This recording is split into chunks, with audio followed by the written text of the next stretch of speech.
Pues mira, fue una cuestión de la providencia realmente, porque yo lo conocía, pero tenía poco trato con él. Pero una vez llegó un campesino, un dirigente campesino, que era muy amigo mío, a pedirme que le consiguiera una entrevista con Monseñor Romero. Y fui al arzobispado a solicitarle a Monseñor esa entrevista. Y entonces él me dijo: mire, sí se la doy con una condición, de que usted también esté en esa reunión. A Monseñor siempre le gustaba tener a alguien presente como testigo de ese tipo de conversaciones. Y eso se repitió con un dirigente obrero, después con algún maestro, y como a la cuarta o quinta vez que pasó eso, sin decirme a mí nada, Monseñor acudió a mi provincial de Centroamérica y le pidió que me fuera yo a trabajar con él en lo que él llamaba la Secretaría de Asuntos Sociales, que era la encargada de la radio, de un periódico, y de hacerle prepararle todas las denuncias que hacía Monseñor. Y pues así fue como llegué ahí con Monseñor, y me tocó tener el privilegio de trabajar con él 3 años hasta que lo mataron.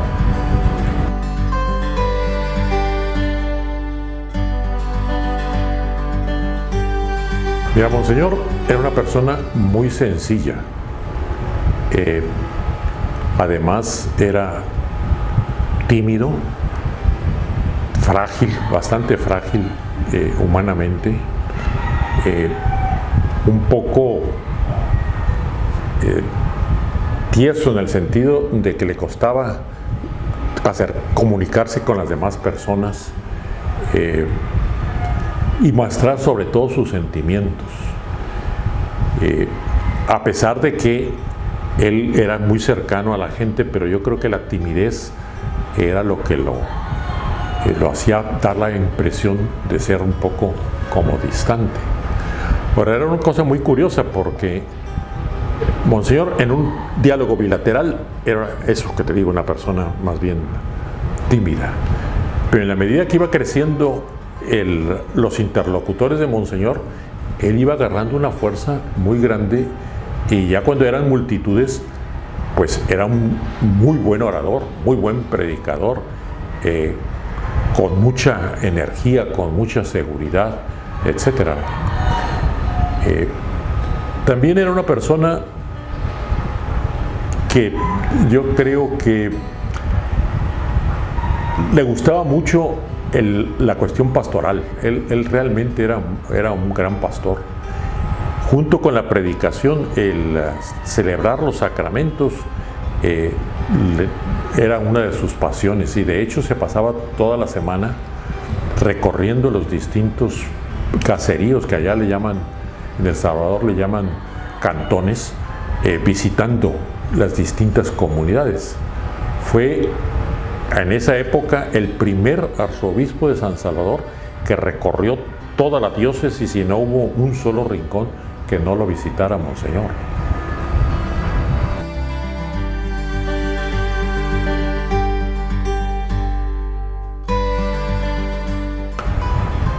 Son muchas de las cosas que me dejó Monseñor, pero quizá lo que más me impacta es el haber sido testigo de cómo Monseñor a los 60 años de edad cambió radicalmente. Eso no es fácil de una persona ya de esa edad, cambiar su modo de pensar, su modo de concebir su misma misión como arzobispo. Me parece que eso es una lección para cada uno de nosotros. También yo creo que otra de las cosas que me impactan mucho de Monseñor es de dónde tomaba él su fortaleza. Como te decía, Monseñor era una persona tímida, frágil, y sin embargo esa fortaleza que se manifiesta en sus homilías, etc., él la tomaba en la oración, que también era una oración sencilla, en gran parte basada en el rezo del rosario y también en reflexionar sobre el Evangelio. Y eso lo inspiraba a Monseñor para cómo tenía que actuar en su vida. Creo que esas dos... la tercera cosa que también me llama mucho la atención es cómo era sensible ante las necesidades de los demás, y eso lo fue comprometiendo de tal forma que entregó su vida precisamente por las necesidades de los demás.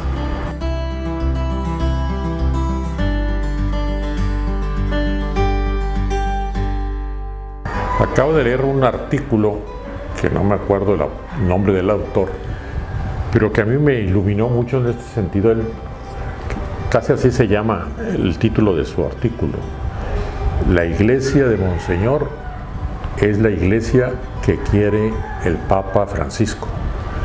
Es decir, yo creo que lo que vivió Monseñor y cómo concibió la iglesia Monseñor en aquella época es justo lo que nos está ahora invitando el Papa. Entonces tiene realmente mucha actualidad, en el sentido de que sea una iglesia que sale a buscar a los demás, que tiene olor de oveja, que es una iglesia pobre, comprometida con los pobres, que predica la justicia, que favorece la reconciliación. Creo que lo necesitamos, y necesitamos muchos pastores como él.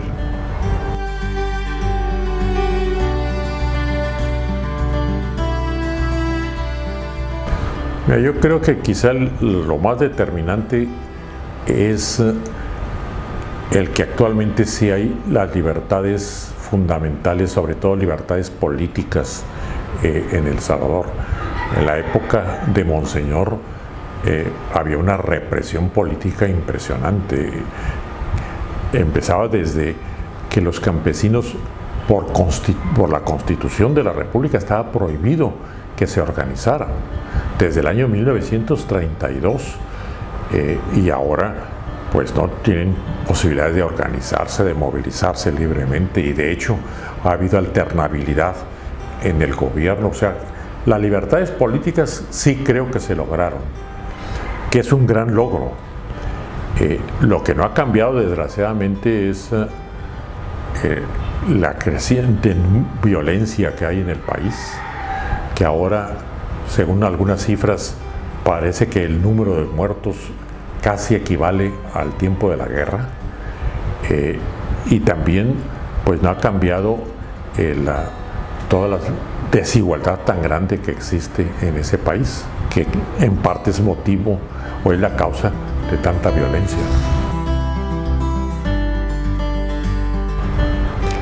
Sí, quisiera terminar esta entrevista recordando una frase que es del Papa Francisco, que la escribió justo en una carta que envió el día de la beatificación de Monseñor Romero, y dice así, lo cito textualmente: quienes tengan a Monseñor Romero como amigo de la fe, quienes lo invoquen como protector e intercesor, quienes admiren su figura, encuentren en él fuerza y ánimo para construir el reino de Dios, para comprometerse por un orden social más equitativo y digno.